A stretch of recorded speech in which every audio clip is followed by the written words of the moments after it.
तो प्रोबेबिलिटी के बारे में देखो, क्लास 11 से तो हम लोग जानते आ रहे हैं प्रोबेबिलिटी, ठीक है। तो प्रोबेबिलिटी जो है एक्चुअल में एक ऐसा चैप्टर है जो कभी ख़त्म नहीं होगा, ये चलते ही रहेगा। अब इसमें चलता रहने का क्या मतलब है, पहली बात तो ये जान लेते हैं।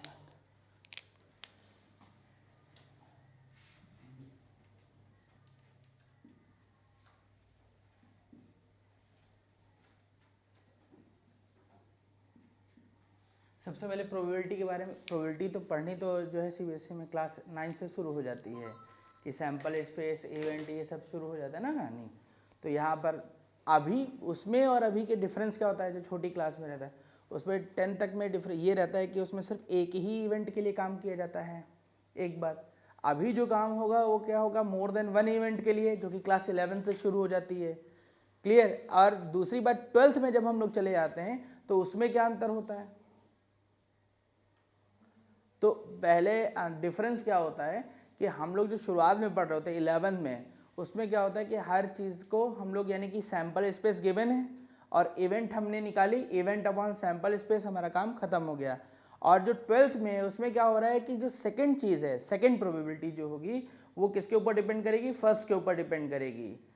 अभी तक क्या था कि जैसे तुमने क्या किया, एक कॉइन, दो कॉइन को टॉस किया, उस पर नंबर जो है सम 7 हो तो बस फट से काउंट कर लिया और निकाल लिया, आंसर आ गया। अभी क्या हो रहा है कि जैसे मैं क्या कर रहा हूँ कि मैंने एक दो बैग रखे हुए हैं और हमने कहा अगर डाइस पे इवन नंबर आता है तो बैग ए से बॉल निकालें, अब अगर ऑड नंबर आता है तो बैग बी से बॉल निकालें। तो यहाँ पे सेकंड वर्क जो डिपेंड हो रहा है किसके ऊपर हो रहा है, फर्स्ट, क्लियर ना।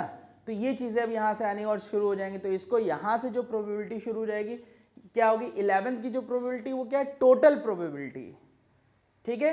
तो वहाँ पे एडिशन थ्योरम और ये सब काम होता था। अभी क्या हो जाएगी, कंपाउंड प्रोबेबिलिटी आनी शुरू हो जाएगी। कंपाउंड के अंदर फिर दो तरीके से काम होगा, इंडिपेंडेंट और डिपेंडेंट, ठीक है। तो शुरू करो, सबसे पहले डालो हेडिंग सैंपल स्पेस। क्वेश्चन, हाँ, sample space.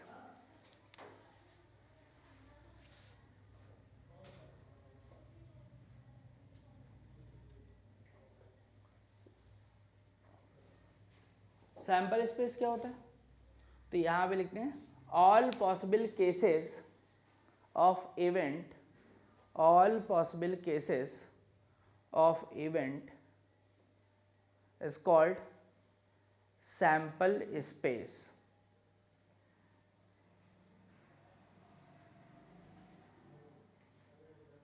All possible cases of event is called sample space. It is denoted by S. It is denoted by S.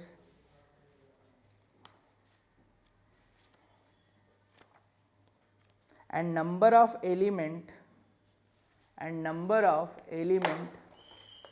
represent by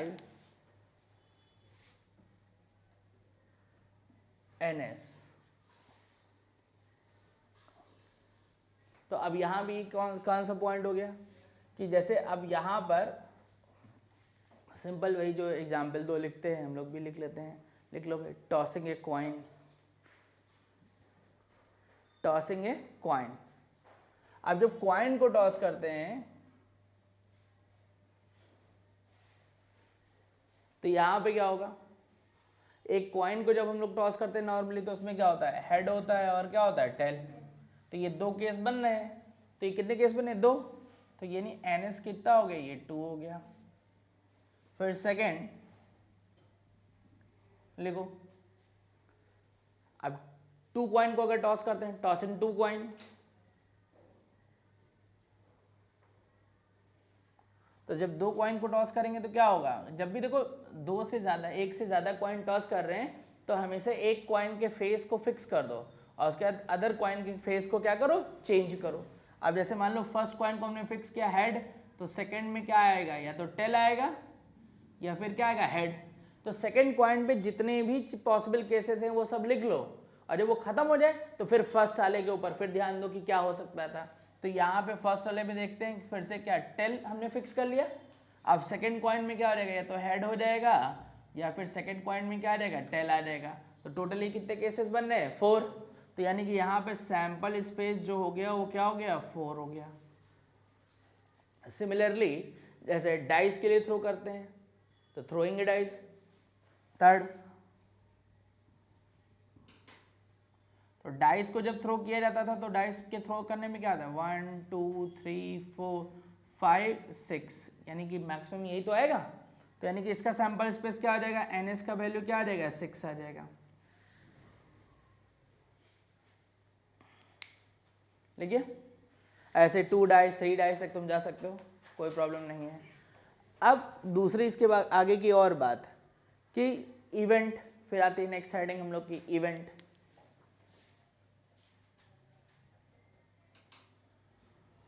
सबसे पहले तो ये पता होना चाहिए इवेंट कितने तरीके की होती हैं। तो इवेंट कितनी तरीके से होती हैं जानने से पहले हम लोग को ये पता होना चाहिए कि प्रोबेबिलिटी हम लोग पढ़ते किसके लिए हैं, ठीक है। प्रोबेबिलिटी किसके लिए पढ़ा जाता है, तो उसके लिए हमको ये पता होना चाहिए बेसिक पॉइंट कि एक्सपेरिमेंट कितने तरीके के होते हैं। क्या चीज़ पता होनी चाहिए, एक्सपेरिमेंट। तो एक्सपेरिमेंट कितने तरीके के होते हैं, तो हमको ये पता होना चाहिए एक्सपेरिमेंट सिर्फ 2 तरीके के होते हैं, ठीक है। एक वो एक्सपेरिमेंट जिनके रिजल्ट क्या रहते हैं, फिक्स रहते हैं, जिनके रिजल्ट क्या रहेंगे, फिक्स रहेंगे। दूसरे वो एक्सपेरिमेंट जिनके रिजल्ट फिक्स नहीं होते हैं। अब जैसे यहाँ पे देख लो, तुमको पीछे बैठ जाओ, उसको दिख नहीं रहा होगा, तो इसे इसके पास आ जाओ, है ना। तो वो एक्सपेरिमेंट जिनके रिजल्ट क्या फिक्स होते हैं उनके लिए हम लोग प्रोबेबिलिटी नहीं पढ़ते हैं। दूसरे वो जिनके रिजल्ट फिक्स नहीं होते हैं उन एक्सपेरिमेंट को हम लोग क्या बोलते हैं, रैंडम एक्सपेरिमेंट। हम लोग की जो प्रोबेबिलिटी चलती है वो किसके लिए चलती है, रैंडम एक्सपेरिमेंट के लिए चलती है। रैंडम एक्सपेरिमेंट जिनके रिजल्ट हमेशा क्या रहे, फिक्स रहे, सॉरी जिनके रिजल्ट क्या रहे, चेंज होते रहे। अब रैंडम एक्सपेरिमेंट कौन से होते हैं, रैंडम एक्सपेरिमेंट यही कॉइन को टॉस करो तो क्या फिक्स रहता है कि ऊपर हेड आएगा कि टेल आएगा, वो तो जितनी बार एक्सपेरिमेंट करोगे रिजल्ट क्या होता जाएगा, चेंज होता जाएगा। चाहे डाइस थ्रो करो, चाहे पैक ऑफ कार्ड से कार्ड को सेलेक्ट करो, क्या हुआ, कार्ड चेंज होते जाएंगे रिजल्ट। सिमिलरली ऐसे ही अब अगर जो फिक्स एक्सपेरिमेंट है, फिक्स एक्सपेरिमेंट में क्या होगा, हर चीज रिजल्ट फिक्स है, यानी वो इवेंट कैसे है, श्योर इवेंट है। अब श्योर इवेंट क्या, जो तुम अपने केमिस्ट्री में एक्सपेरिमेंट करते हो, फिजिक्स में करते हो, वो सब क्या है, श्योर इवेंट ही तो है। उनके रिजल्ट क्या है, फिक्स ही तो हैं, वो चेंज थोड़ी होते हैं। भाई तुम जी की वैल्यू निकालते थे, जी की वैल्यू क्या है, फिक्स। वो एक्सपेरिमेंट कोई भी करे, चाहे तुम करो चाहे हम करो, रिजल्ट क्या है, फिक्स है। केमिस्ट्री में कोई भी पीपीटी निकालो, तो सिल्वर नाइट्रेट में सोडियम क्लोराइड मिला तो कैसा वाइट पीपीटी आएगा, तो मतलब वो फिक्स है। उस रिजल्ट को, एक्सपेरिमेंट को चाहे कोई भी करे, वो फिक्स ही रहेगा। बॉल को अपवर्ड थ्रो करोगे तो बॉल क्या आएगी, डाउनवर्ड आएगी, ये भी एक्सपेरिमेंट क्या है, फिक्स है। तो श्योर इवेंट्स के लिए कभी प्रोबेबिलिटी नहीं होती। प्रोबेबिलिटी हमेशा ही क्या है, ये जो उनके रिजल्ट क्या होते रहते हैं, चेंज होते रहते हैं, उनके लिए रहती है, ठीक। और जिनके रिजल्ट चेंज होते रहते हैं उनको हम लोग क्या बोलते हैं, जिनके रिजल्ट रैंडम एक्सपेरिमेंट। इसीलिए प्रोबेबिलिटी क्वेश्चन में लिखा रहता है इन ए रैंडम एक्सपेरिमेंट, ठीक है। अब बात करते हैं इवेंट। तो इवेंट क्या होती है,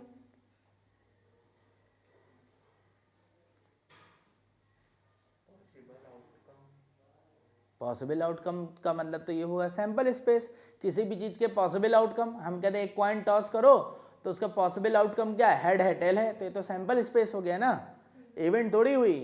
तो इवेंट क्या होती है, it is a subset of sample space, लिख लो।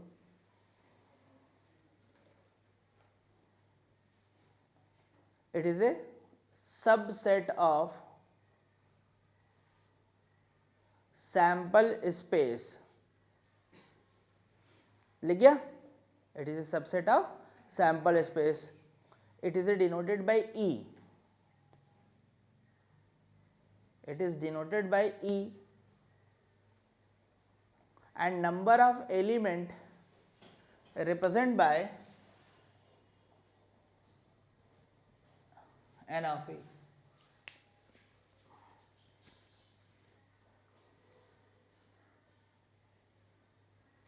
अब इसमें अब इवेंट जो होगी वो हमेशा क्या होगी, सैंपल स्पेस का एक स्पेसिफिक केस होगा।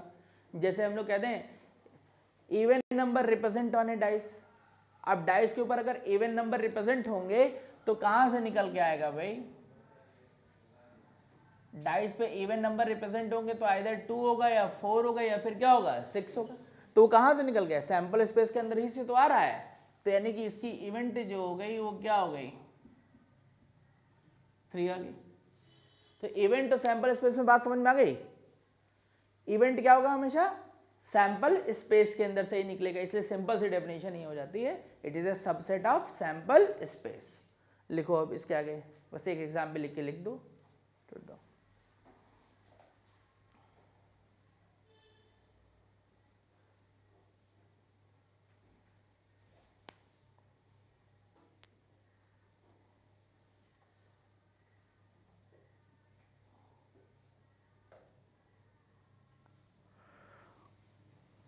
लिख गया। अब उसके बाद नेक्स्ट फिर बात आती है प्रोबेबिलिटी। प्रोबेबिलिटी क्या होती है,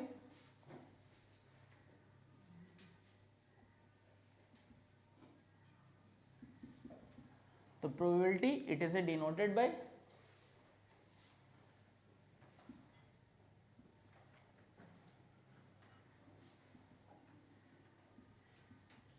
दिस। लिख गया। और प्रोबेबिलिटी हमेशा क्या होती है, इवेंट अपॉन सैंपल स्पेस।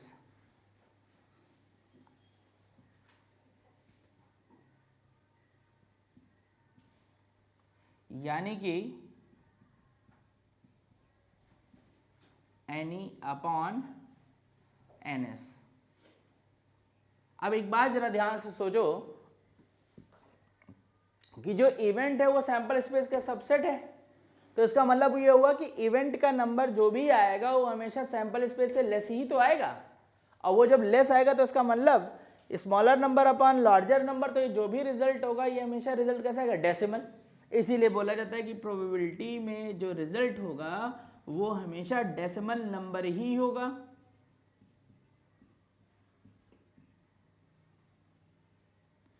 तो ये प्रोबेबिलिटी की बात ये हो गई।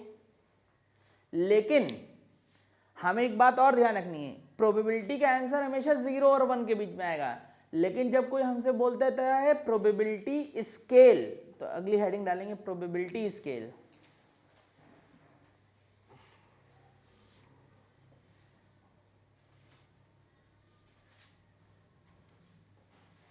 Probability scale.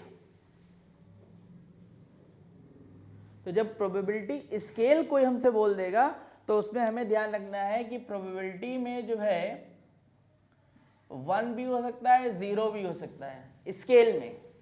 बहुत बार ये भी क्वेश्चन खाली पूछा जा चुका है कि प्रोबेबिलिटी स्केल क्या होता है।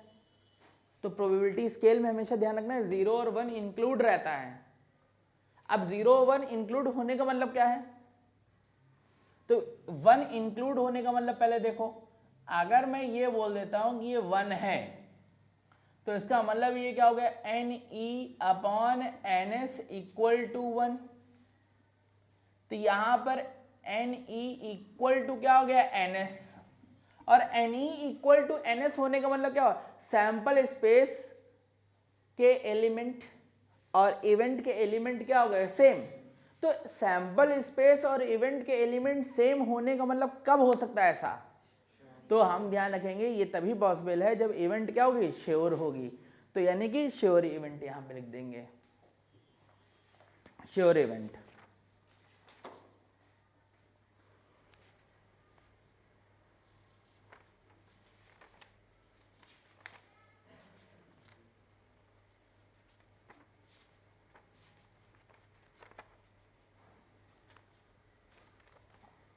लिख गया।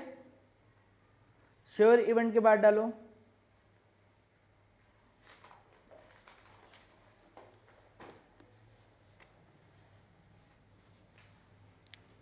नेक्स्ट। ये अगर 0 हो जाए तो ये जब 0 हो जाएगा तो इसका n E upon n S equal to क्या हो गया, 0। और नंबर ऑफ एलिमेंट इवेंट में क्या हो, 0। n of e equal to क्या है 0, तो नंबर ऑफ एलिमेंट की वैल्यू 0 है, तो नंबर ऑफ एलिमेंट की वैल्यू 0 तभी होगी जब e के सेट में एलिमेंट कैसे हो 5 हो, क्योंकि अगर 5 होंगे एलिमेंट तभी तो उसके नंबर ऑफ एलिमेंट क्या होंगे 0। इसका मतलब क्या हुआ, यानी e की वैल्यू 5 आ गई, और e की वैल्यू जब 5 आ गई तो इसका मतलब क्या हुआ कि ये जो इवेंट है ये इवेंट कैसी हो गई, इम्पॉसिबल इवेंट लिखेंगे, इम्पॉसिबल इवेंट। तो इवेंट जब इम्पॉसिबल हो जाएगी तब ये कहानी हो जाएगी।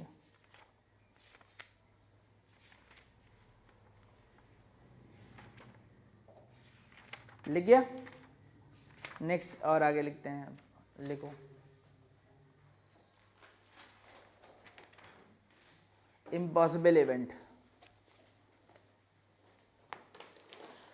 फिर अब यहां पर हम लोग एक बात और ध्यान रखेंगे, हम लोग के पास जो प्रोबेबिलिटी होती है, अब क्लास 11 से लेके 12 तक कहाँ तक चलते हैं पूरी प्रोबेबिलिटी लेके, हम लोग जो प्रोबेबिलिटी पढ़ रहे होते हैं उसमें क्या होता है, सैंपल स्पेस जो होते हैं वो फाइनाइट होते हैं, निश्चित होते हैं, उनको गिना जा सकता है।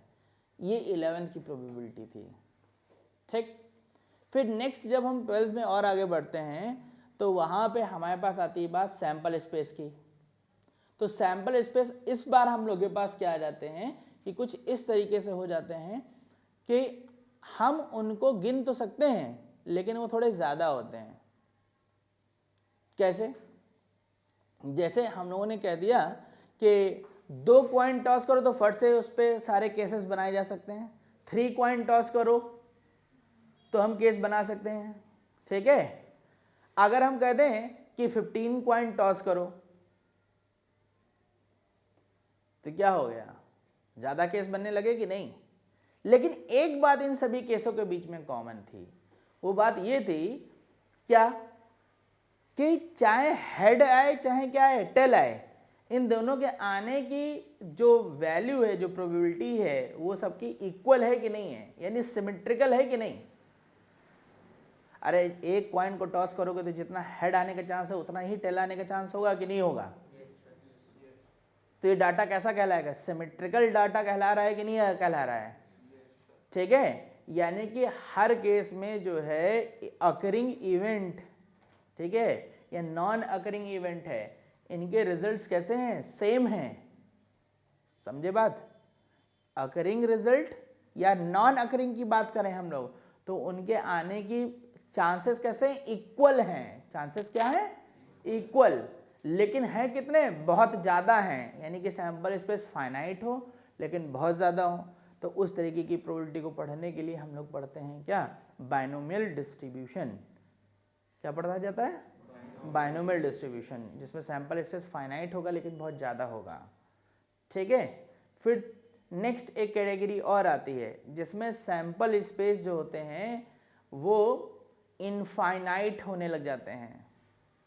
अब सैंपल स्पेस इनफाइनाइट होने लग जाते हैं तो उसकी प्रोबेबिलिटी कैसे, अब तुम सैंपल स्पेस इनफाइनाइट होने लग जाएंगे कैसे, जैसे तुमसे हम कह दें कि क्रिकेट में फर्स्ट इनिंग का स्कोर देखो, तो क्रिकेट मैच में अगर फर्स्ट इनिंग का स्कोर देखोगे तो क्या तुम उसको फिक्स कर पाओगे कि इससे ज़्यादा नहीं हो सकता है।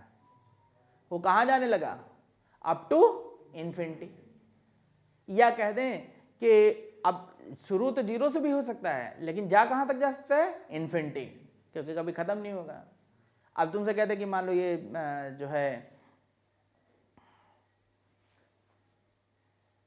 ये मेन रिंग रोड है, ठीक है, तो उसमें शाम को 4 बजे से लेके 7 बजे के बीच में कितने एक्सीडेंट होंगे, तो कितने एक्सीडेंट होंगे, 0 भी हो सकते हैं अप टू इन्फिनिटी। ऐसा तो नहीं होता कि 4 से ज़्यादा नहीं होंगे एक्सीडेंट, समझे ना। तो यहाँ भी सैंपल स्पेस क्या होने लगा, इनफाइनाइट होने लगा। या कहते हैं कि तुम्हारे मोबाइल में जो है एक रात में कितने मैसेज आते हैं, कितने मैसेज आते हैं, तो कभी 0 भी मैसेज हो सकते हैं और ख़ास कोई दिन है तो मतलब अप टू क्या हो सकता है, इन्फिनिटी हो सकता है। मान लो तुम्हारा बर्थडे है, फरवरी में और ज़्यादा आ गए है ना। तो इस तरीके की अगर बात करेंगे तो वहाँ सैंपल स्पेस क्या जाने लगे, अप टू इन्फिनिटी।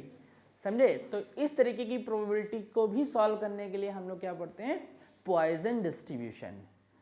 और पॉइजन डिस्ट्रीब्यूशन जो होता है ये हम लोग के सिलेबस में नहीं होता है, ठीक है। यहाँ से प्रोबेबिलिटी के लिए ना ये मेंस में है, ना एडवांस में है, ना 12th में है।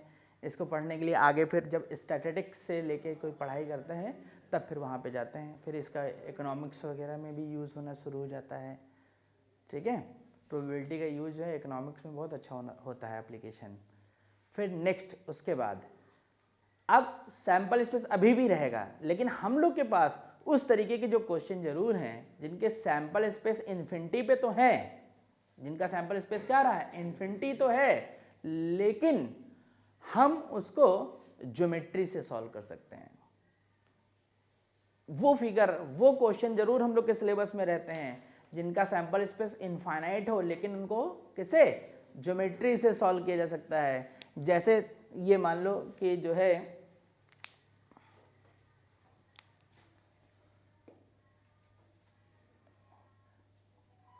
ये मनीष का खेत है, ठीक है, और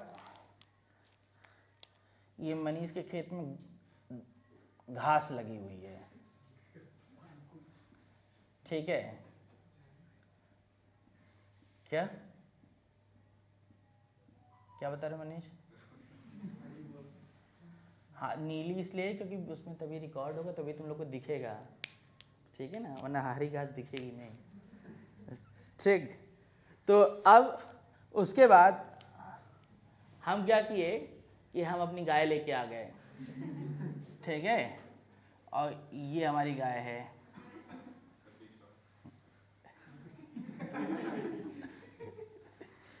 अबे तुम विश्वास को गाय बना दे रहे हो, है ना।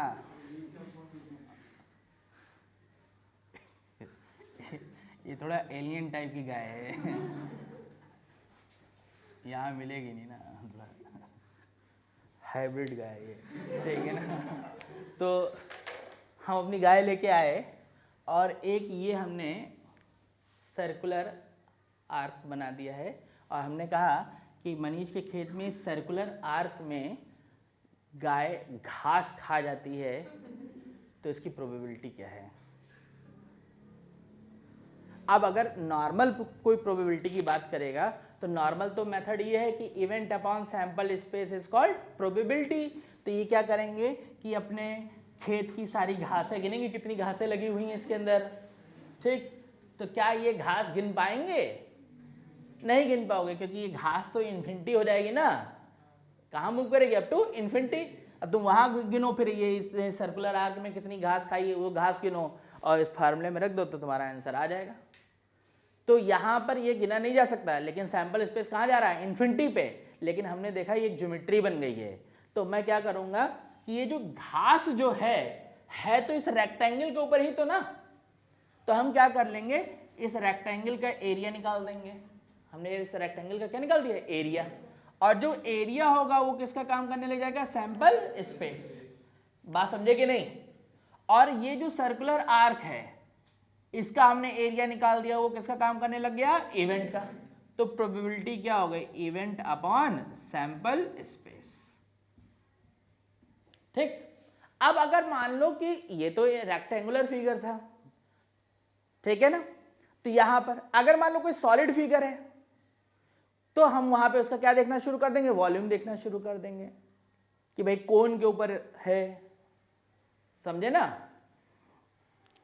या फिर अगर हम कोऑर्डिनेट का क्वेश्चन कह रहे हैं, जैसे मान लो हमने क्वेश्चन ये कह दिया, एक सर्किल बना दिया और हमने, अब कोऑर्डिनेट है तो उसमें पॉइंट की पोजीशन तो कहीं भी हो सकती है, इनसाइड आउटसाइड कहीं भी हो सकती है, और एक हमने कुछ और बना दिया है, क्या मान लो कि पैराबोला बना दिया। अभी एक सर्किल ये ड्रॉ है, ये पैराबोला ड्रॉ है, और हमने कह दिया कि उस पॉइंट की प्रोबेबिलिटी बताओ जो पैराबोला और सर्किल के कहां लाई कर रहा है, इनसाइड। तो अब ये क्या आ गया, ये पूरा question area bounded between two curves के बीच में आ गया। क्यों, क्योंकि यहां पे सैंपल स्पेस इस पूरा का एरिया हो गया, और अब इवेंट क्या है, इन दोनों के बीच में चाहिए ना। तो अगर स्टैंडर्ड फिगर है तो तुम्हें सीधे एरिया पता है, और जो नॉन स्टैंडर्ड फिगर हैं उनका एरिया तुम्हें किससे पता है, area bounded between two curve, या जो है ये एरिया जो है ना इस चैप्टर से तुम्हें पूरा निकालना आता है, तो वहां से फिर काम होने लग जाएगा। बात समझ गई इतनी, ये बात ध्यान रहेगी। क्या जो ज्योमेट्रिकल फिगर चलेंगे उसमें हमें क्या देखना है, एरिया देख लेना है, अगर सॉलिड है तो क्या देख लेंगे, वॉल्यूम। क्लियर? तो ये पूरी बात यहाँ पे खत्म हो गई। अब यहाँ से ये जो क्वेश्चंस हैं पहले राउंड के जो क्वेश्चन होते हैं, ये प्रोबेबिलिटी थोड़ी ज़्यादा मतलब टफ होती है।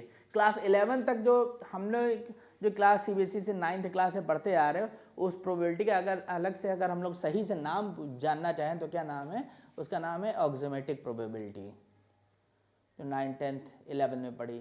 9th 10th और 11 में जो प्रोबेबिलिटी पढ़ी उसमें इवेंट को क्या कर रहे थे, तुम गिन रहे थे, एक क्वाइन टॉस किया, 2 डाइस थ्रो करी, यही तो कर रहे थे।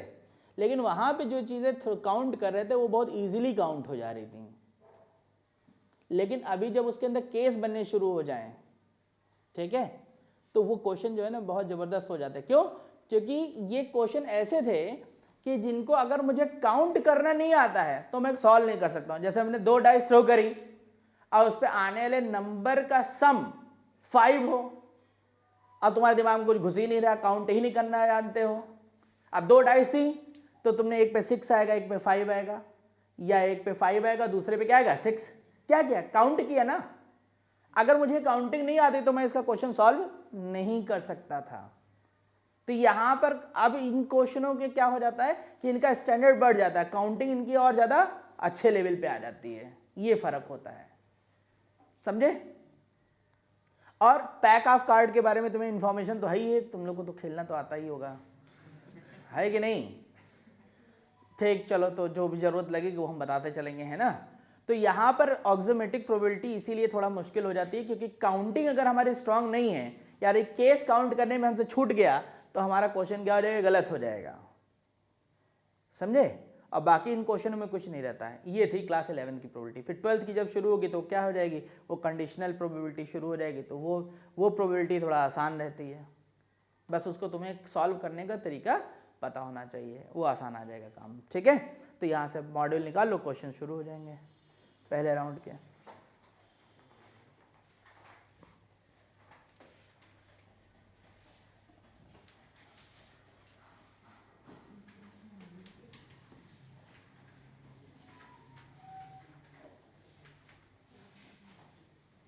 और ये जो प्रोबेबिलिटी किसकी है, क्लास 11 की मैं बार बार बोल रहा हूँ, तो इसलिए क्लास 11 में तुमने जो प्रोबेबिलिटी पढ़ी है वो तो है ही है, लेकिन अब जो क्वेश्चन हो जाएंगे वो उनका अलग काम हो जाएगा, ठीक है। एक्सरसाइज 2 जो शुरू होगी वो कहाँ से शुरू होगी, वो क्लास 12 से शुरू होगी, ठीक है। एक्सरसाइज 1 पूरा का पूरा किसके ऊपर डिपेंड करेगा, 11 के ऊपर। तुम लोग को अभी इसे क्वेश्चन देख लो इन लोग से, ठीक है, फिर तुमको भेज देंगे हम। एक्सरसाइज 1 क्वेश्चन फर्स्ट,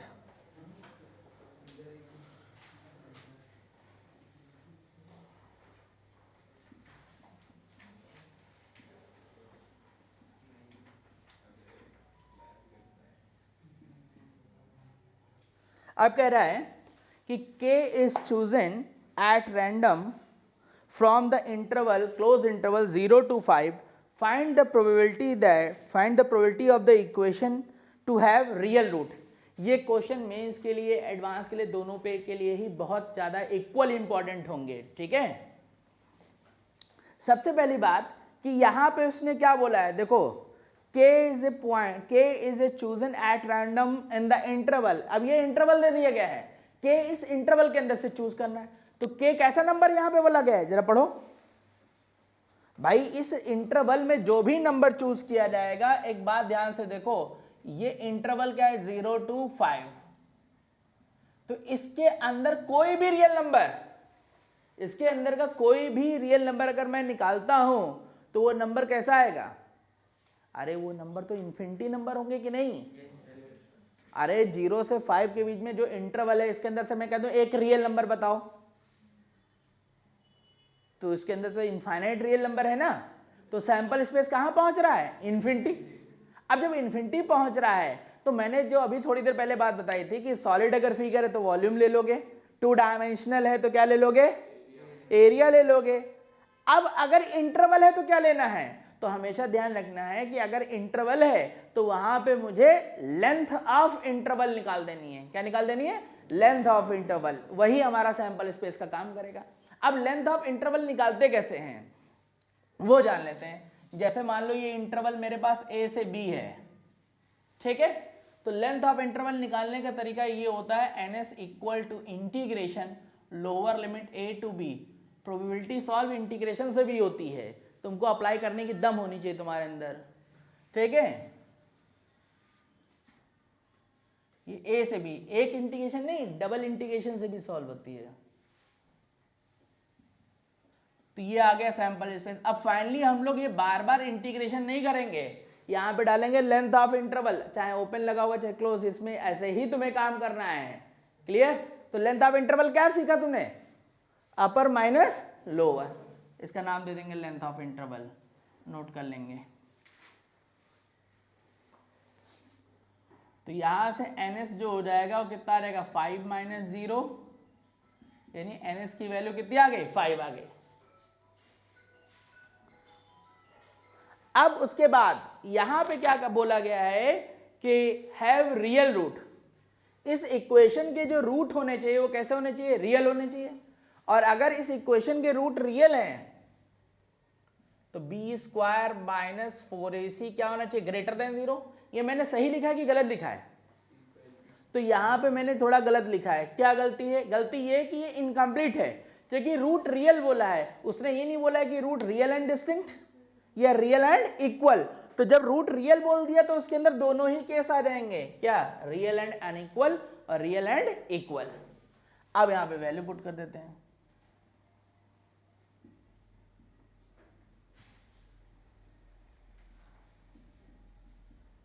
ये कैंसिल हो जाएगा।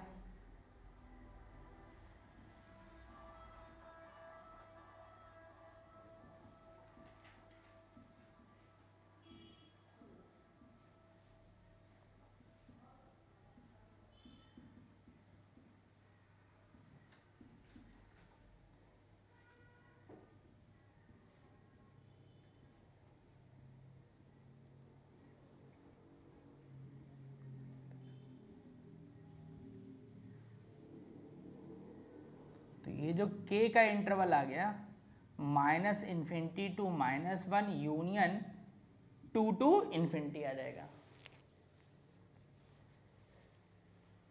अब यहां पे करना क्या होगा, अब इसकी लेंथ निकालनी है, लेकिन हमेशा हमें ध्यान रखनी है बात कि क्वेश्चन चाहे किसी भी चैप्टर का क्यों ना हो, अगर कोई कैलकुलेशन इंटरवल में दी गई है तो हमारा आंसर भी उसी इंटरवल में देखा जाएगा। तो यहाँ पे जो क्वेश्चन ने इंटरवल दिया था वो क्या दिया था 0 to 5, तो 0 to 5 और जो हमने k की वैल्यू निकाल ली है इसका क्या देखा जाएगा, इंटरसेक्शन।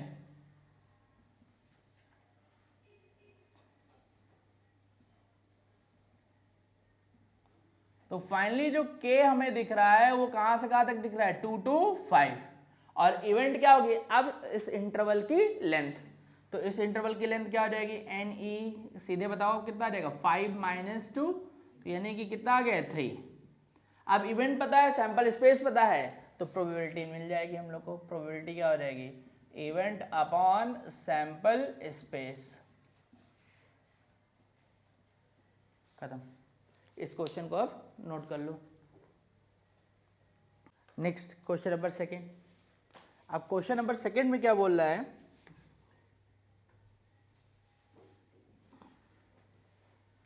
कि if a belongs to -20 to 0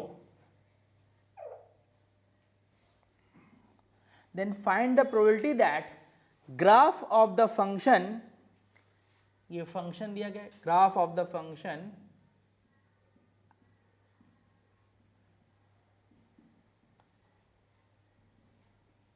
is strictly above the x axis, यानी इस फंक्शन का ग्राफ जो रहना चाहिए वो हमेशा कैसा रहना चाहिए, अबव द एक्स एक्सिस। तो सबसे पहले तो हमें सैंपल स्पेस लिख लेते हैं। इसका सैंपल स्पेस सीधे क्या आ जाएगा, बोलो 20 आ जाएगा कि नहीं आ जाएगा। अब graph above the x axis बोल दिया, जैसे ही बोला गया तो above the x axis y क्या होगा, पॉजिटिव होगा कि नहीं होगा। तो यहाँ पे जो वैल्यू आ गई वो 16x², 8, ये ग्रेटर देन 0 आ जाएगा। और अब ये कौन सी कंडीशन बन गई, क्वाड्रेटिक एक्सप्रेशन ग्रेटर देन 0। और साथ में हमने पता है कि क्वाड्रेटिक इक्वेशन के बीच में अगर कोई कांस्टेंट नंबर आ जाता है, अगर x की वैल्यू निकालनी होती तो फैक्टर करके नंबर लाइन पे प्लॉट होता है, और क्वाड्रेटिक इक्वेशन में इनइक्वालिटी और कांस्टेंट की वैल्यू निकालनी है, यानी b² - 4ac वाले कॉन्सेप्ट पे काम होना शुरू हो जाएगा। तो b² - 4ac इसका क्या हो जाएगा, लेस देन 0।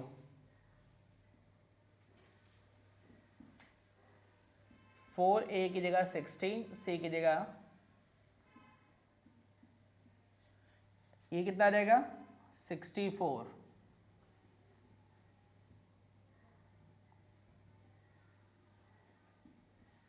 हट जाएगा।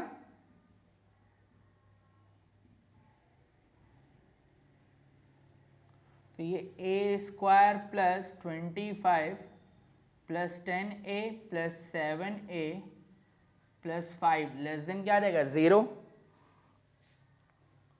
तो ये a² + 17a + 30 लेस देन 0। और अब ये जो रिजल्ट आ गया, ये रिजल्ट क्या आ गया, इसका फैक्टर हो जाएगा, कितना हो जाएगा 15 और 2 फैक्टर हो जाएगा ना। तो ये a + 15 और a + 2 लेस देन 0 आ जाएगा, नंबर लाइन पे प्लॉट हो जाएगा, -15 - 2 plus minus plus less than 0, तो -15 to -2 ये आ जाएगा रिजल्ट यहाँ पर। और फिर हमें क्या ध्यान रखना है, क्वेश्चन ने क्या दिया है, इंटरवल दिया है। तो इस जो हमने a की वैल्यू निकाली है, जो क्वेश्चन में a का इंटरवल दिया गया उसके साथ इसका क्या देखेंगे, intersection.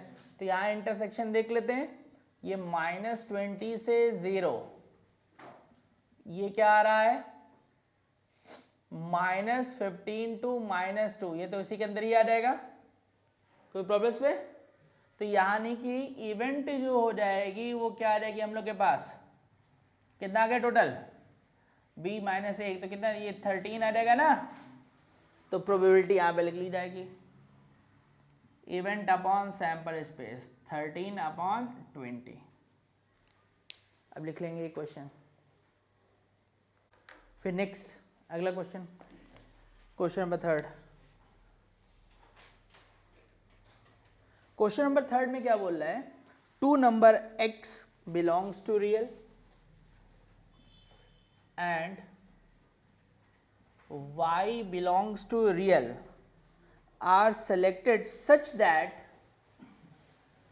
x belongs to closed interval 0 to 4 and ये y belongs to closed interval 0 to 4. Find the probability that selected number satisfying y square less than or equal to x. इसको सॉल्व करो। कुछ दिमाग चला कि नहीं चला इसमें। सबसे पहले तो ये बात देखो कि ये जो फिगर हम लोग को दे रहा है, ये वाई स्क्वायर, हमने क्या बताया, इनइक्वालिटी हमेशा शेडेड पार्ट को रिप्रेजेंट करती है। एक्चुअल में ये जो दिया गया है ये तो पैराबोला की इक्वेशन है, और यहाँ पे लेस साइन का मतलब ये हो रहा है कि जो भी कैलकुलेशन करनी है वो हमें क्या करनी है, इनसाइड करनी है। अब y square equal to x parabola का तो फिगर हम लोग को ऑलरेडी नोन है, तो यहां पर ये y square equal to x, ये जो है ये इस तरीके से आ जाएगा।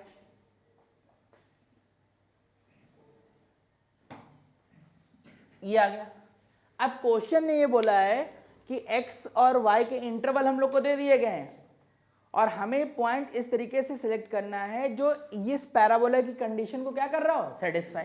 तो 0,4, तो 0,4 ये 0.4 तो यहाँ आएगा एक।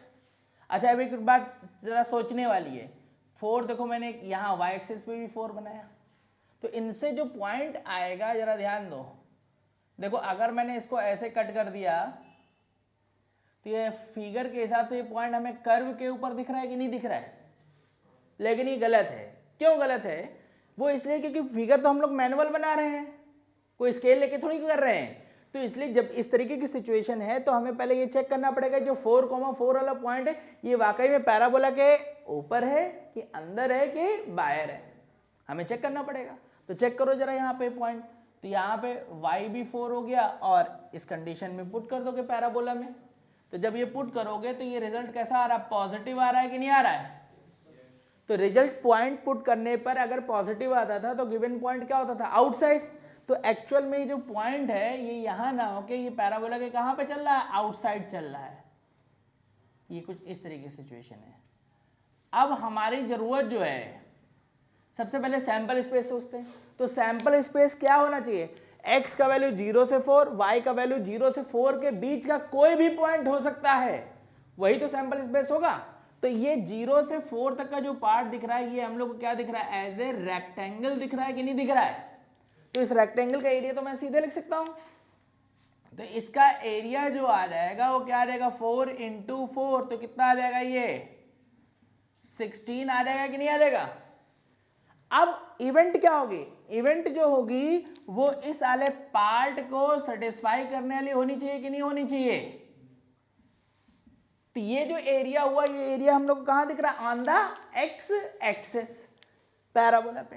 तो इवेंट जो हो जाएगी वो क्या हो जाएगी, इंटीग्रेशन 0 to 4 और ये क्या y dx। तो y की जो वैल्यू आ गई हम लोग के पास, y का मतलब कितना आ गया, √x। तो 0 to 4 √x dx और √x अब इसकी वैल्यू निकाल दी जाएगी।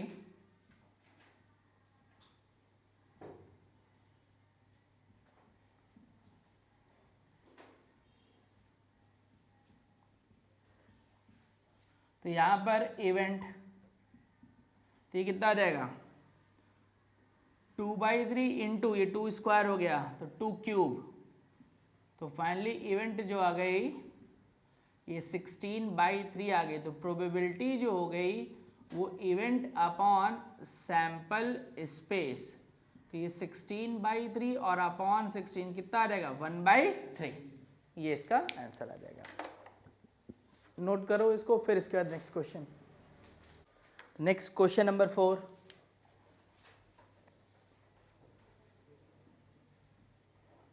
क्या कह रहा है, a natural number is chosen at random from the first 100 natural number. Find the probability that x - 20 x - 40 upon x - 30 less than 0। तो सबसे पहले हमें नेचुरल नंबर कहाँ से कहाँ तक चूज करने, 1 से 100। तो सैंपल स्पेस क्या हो जाएगा, 99। अब दूसरी बात कि वो इस कंडीशन को सेटिस्फाई करने चाहिए, ये 20 ये 30 ये 40। तो प्लस माइनस प्लस माइनस, तो यहाँ पे लेस देन 0 यानी निगेटिव वैल्यू। तो यहाँ से जो x का वैल्यू आ रहा है -∞ से 20 और 30 से 40 ये आ रहा है। लेकिन हमारी बात कहाँ से हो रही क्वेश्चन में, नेचुरल नंबर की। तो नेचुरल नंबर कहाँ से शुरू होगा, 1 से। अरे नेचुरल नंबर 1 से शुरू होगा कि नहीं होगा। तो यहाँ पे जो x का इंटरवल आ रहा है वो 1 से 20 यूनियन 30 से 40। अब यहाँ से इवेंट निकाल के दो, सब लोग निकालो इवेंट। तो अब यहाँ पर देखो, अब रुको यहाँ पे ध्यान देना, इंटरवल जब मुझे लिखना है तो इंटरवल 1 से लेके हमने 20 तक लिखा dx, मतलब ये सीधे कितना आ गया, ये 20 - 1 एक ही आ जाएगा और दूसरा कितना आ गया 40 - 30। इसको प्लस कर दोगे तो हमारे पास ये आ जाएगा कि नहीं आ जाएगा। तो यहाँ से ये कितना है, ये 19 आया और ये कितना आ गया 10 आ गया। तो यहाँ से कितना आ गया 29। कोई प्रॉब्लम इसमें। अब यहाँ पे एक बात ध्यान रखनी है, क्वेश्चन जब हमें मिल रहा है तो क्वेश्चन में ये भी देखना है कहीं ऐसा तो कोई पॉइंट हम लोग नहीं कलेक्ट करके जा रहे हैं जिसकी वजह से ये नॉट डिफाइन हो रहा हो। कौन सा पॉइंट, इंटरवल जब लग गया ना लेंथ में तो इसमें 30 वाला पॉइंट क्या कर रहा है, वो इंक्लूड कर रहा है। 30 वाला पॉइंट क्या कर रहा है, इंक्लूड कर रहा है। ये 30 पे क्या डिफाइन हो गई इनइक्वालिटी, तो वो वाला पॉइंट यहां से क्या करना पड़ेगा, माइनस करना पड़ेगा, तब जाके इसका आंसर क्या आ जाएगा 28। ए 28 कहां से आके फिर से ध्यान देना, 30 इंटरवल की लेंथ में 30 को क्या कर रहा है, वो इंक्लूड कर रहा है, तो इसलिए वो पॉइंट हमें क्या करना पड़ेगा, हटाना पड़ेगा। समझे कि नहीं? अरे 30 से 40 में 10 नेचुरल नंबर होंगे कि नहीं होंगे, तो वो 10 नेचुरल नंबर कहां है, उसमें 30 भी तो इंक्लूड है और 30 पे डिफाइन नहीं होगी, तो इसलिए इसका आंसर कितना आ जाएगा 28/99। लिख गया? वो अपनी कॉपी में मेंशन कर देना क्यों हटाया है। अब इसके बाद फिर नेक्स्ट क्वेश्चन, क्वेश्चन 5th में क्या कह रहा है, an ellipse of eccentricity 2√2/3 inscribed in a circle and A point with in the circle is chosen at random, find the probability that this point lies outside the ellipse। तो ellipse कहाँ inscribed हो रहा है, circle के अंदर। तो यानी कि सबसे पहले अगर आप लोग देखें, ये सर्किल है,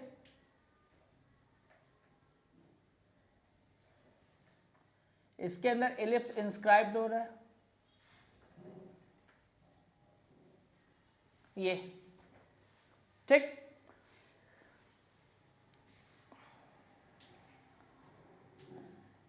सर्किल की equation x² + y² is equals to a²। तो इलिप्स की इक्वेशन हम लोग कंसिडर हो जाएगी क्या, x² upon a² y² upon b² equal to क्या हो गया, ये 1।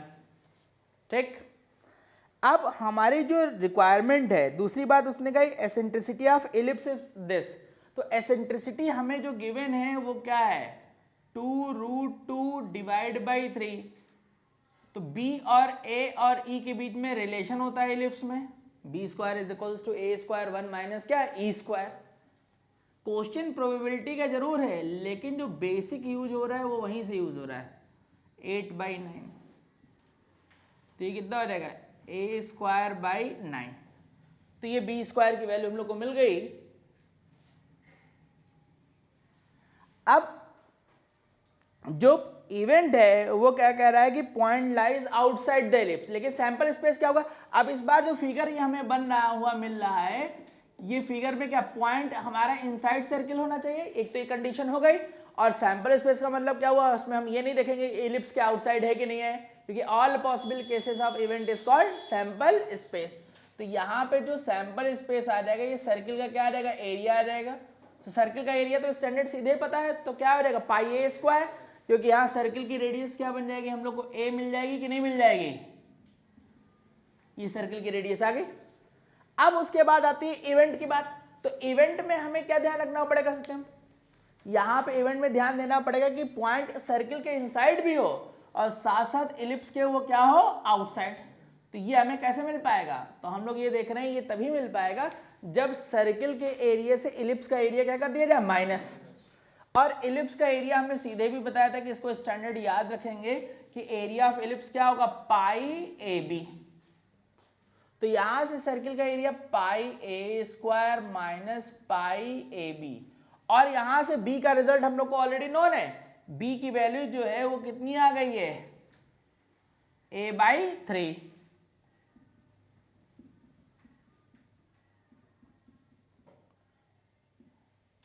तो यहां से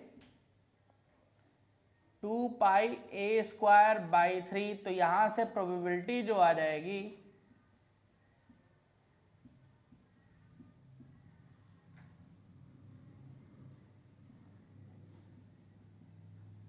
ये a² से a² कैंसिल हो जाएगा, फाइनल इसका रिजल्ट क्या आ जाएगा, 2/3। नोट करो इसको। फिर नेक्स्ट अगला क्वेश्चन, क्वेश्चन नंबर 6 क्या कह रहा है कि the altitude through a of triangle ABC meet BC at D and circumscribed circle at E। तो यानी कि एक ट्राइंगल जो है, ये कुछ इस तरीके से बात हो रही है, ये सर्किल है और इसके अंदर ये ट्राइंगल है।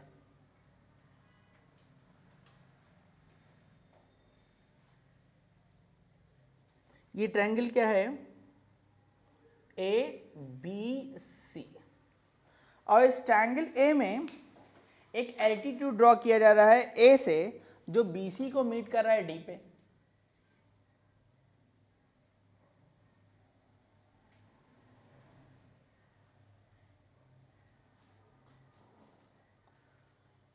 एंड सर्कमस्क्राइब सर्किल एट ई, ये ई पे। डी के कोऑर्डिनेट दे दिए गए हैं 2,3, ई का दे दिया है 5,5,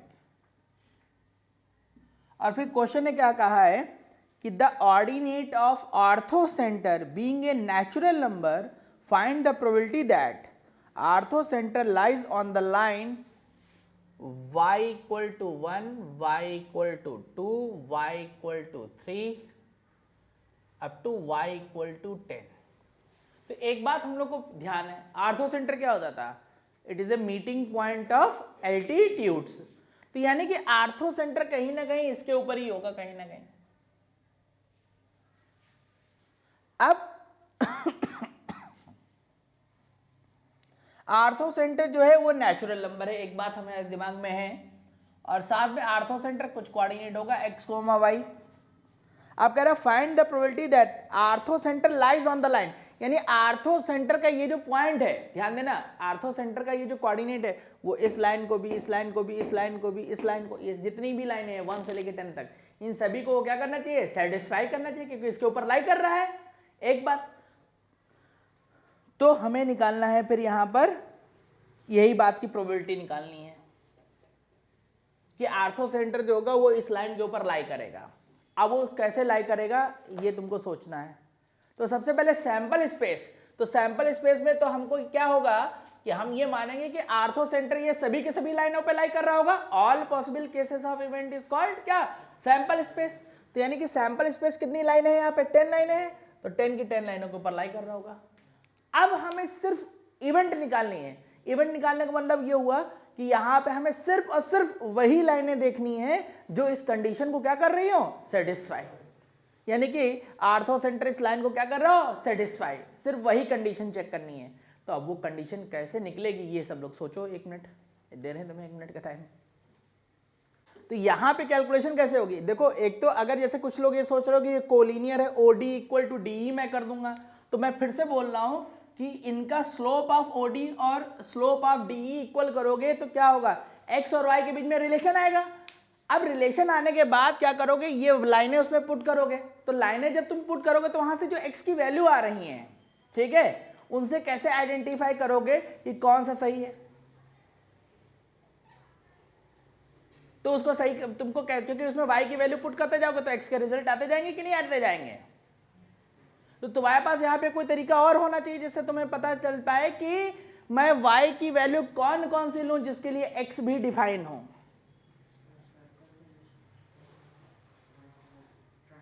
सर्किल का यूज कैसे करना है, वो एक ज्योमेट्री है, इसलिए उसने सर्किल लिख दिया है। तो यहां पे क्वेश्चन तभी सॉल्व हो पाएगा जब तुमको ये बात पता होगी। क्या बात पता होगी, आर्थो सेंटर से ट्रायंगल के ऊपर किसी भी साइड के ऊपर अगर परपेंडिकुलर ड्रॉप किया है वो लेंथ, और परपेंडिकुलर से सरकमफ्रेंस के बीच का जो डिस्टेंस होता है वो हमेशा सेम होता है। अब अगर तुमको ये बात पता है तो काम हो पाएगा। अरे तुमको ये बात पता है लेकिन तुम्हारा दिमाग ही नहीं चल रहा है। राइट एंगल ट्रायंगल बनाते हो कि नहीं बनाते हो, तो उसमें सर्कम सर्किल का ड्रॉ करते हो तो यही तो बनता है। अब 10th क्लास में तुमने थ्योरम भी पढ़ी है, हाइपोटेन्यूज का मिड पॉइंट करोगे ये सब बराबर होता है कि नहीं होता है। क्या चीज देखा तुमने, राइट एंगल ट्रायंगल में आर्थो सेंटर यही तो हुआ, तो क्या बस खत्म हो गया क्वेश्चन, देख लो खुद ही। एक तो ये ओडी इक्वल टू क्या आ गया, डीई, ये तो बेसिक थ्योरम है। तो OD distance between 2 point, x minus 2 whole of square, y minus 3 whole of square equal to 5 minus 2 square, 5 minus 3 square, और ये कितना आ जाएगा, root over x minus 2 square, y minus 3 whole of square, ये कितना आ जाएगा, ये 9, का स्क्वायर कितना रहेगा 18 और 2 का स्क्वायर है 4, कितना आ गया ये टोटल यहाँ पर?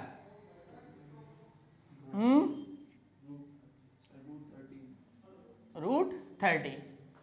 क्लियर? अब रूट दोनों साइड से हट जाएगा। अच्छा, जब रूट दोनों साइड से हट गया तो अब क्या करोगे यहाँ पर? क्यों विश्वास, कैसे होगा सॉल्व? या आयान तुमको, तुम्हारे दिमाग में कुछ चल रही बात? तो यहाँ पे अगर तुम ध्यान दोगे तो ये x/2 whole of square equal to 13 minus y minus 3 का होल ऑफ स्क्वायर बन गया कि नहीं? अब जरा यहाँ पे ध्यान दो सब लोग, क्या x-2 equal to root over 13 y minus 3 whole of square बन गया कि नहीं? अब आर्थो सेंटर इस लाइन पे लाई कर रहा है तो ये लाइन इसको क्या करनी चाहिए? सेटिस्फाई। अब तुम जब सेटिस्फाई कराओगे तो रूट के अंदर बन नहीं बात ना, तो इसमें पुट करने पर ये लाइनें, ये जो रिजल्ट आना चाहिए वो कैसा नंबर आना चाहिए? Real number. तो जितने रियल नंबर होंगे उनके लिए ये कंडीशन क्या होगी? ट्रू होगी, वही हमारी क्या होगी? इवेंट होगी। अब जरा देख लो, y इक्वल टू 1 वाली लाइन यहां जब पुट करोगे तो क्या आएगा? जरा देखो, अरे रूट के अंदर पुट करो फट से, कितना आया? 2, कितना आया? ये कितना हो गया? 2, रूट के अंदर क्या आ गया? 9। तो ये कंडीशन कैसी है? ट्रू है। y की वैल्यू 2 रखो तो कितना आया? जल्दी देख के बताओ। रूट 12, ये भी सही है। 3 पुट करो, ये भी सही है। 4 पुट करो, 12, ये भी रियल है। y का वैल्यू 5, ये भी रियल है। y का वैल्यू 6, रूट कितना? ये भी रियल है। y का वैल्यू 7, कितना आ गया? क्या ये रियल है? बस खत्म। जब 7 नहीं तो उसके आगे 8, 9, 10, इन सब पे किसी भी फॉलो। तो यानी कि इतने केसेस होंगे जिसके लिए होगा। अब ये देख लो, केस काउंटिंग चालू हो गई है। तो कितने हुए केस यहाँ पे? 6। तो प्रोबेबिलिटी क्या हो जाएगी? 6/10। तो ये 3/5 आंसर। लिख गया पूरा ये? चलो अब इसके आगे फिर अब हम लोग नेक्स्ट पे करते हैं। ठीक भाई, फिर थैंक यू। नेक्स्ट वाला क्वेश्चन सॉल्व कर लोगे 7th वाला, ठीक है ना? इसके आगे जो है फिर नेक्स्ट क्लास में 8th क्वेश्चन से करेंगे हम लोग।